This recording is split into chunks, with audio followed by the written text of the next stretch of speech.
Good afternoon. No word stirs up more emotion and controversy on the internet comment section quite like vaccine.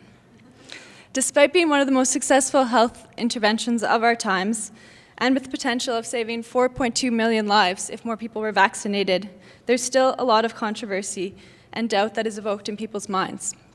Current research tells us that we need more funding and research put into the development of safe vaccines. The question then becomes, who is responsible for making these decisions on the mass injection of foreign substances into millions, if not billions, of people around the world? How are decisions on vaccines made, and who makes these decisions? What are they based on, and how do these decisions differ from one place to another? My research aims to answer just that. The purpose of my studies is to examine the entire decision-making process, from evidence until the final vaccine coverage rates. Ultimately, I would like to see how vaccine hesitancy affects this whole process. People's desire not to be vaccinated despite having availability of vaccines, especially in developed countries.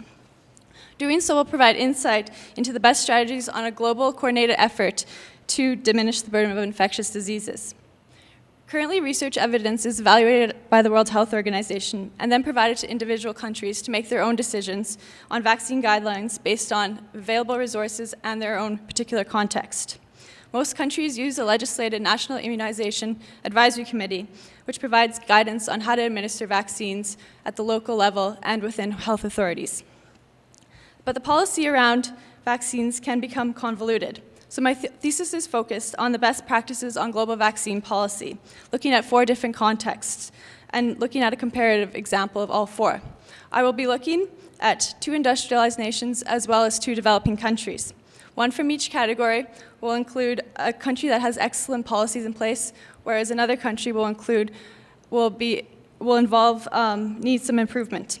For industrialized countries, I will be looking at Canada, the gold standard, and comparing it to Argentina, an industrialized country but could use some work in vaccine policy. In developing countries, I will be looking at Indonesia, a country that is still considered developing but has done quite well in vaccine policy. Comparing that to Burkina Faso, a developing country with less experience in vaccine policy.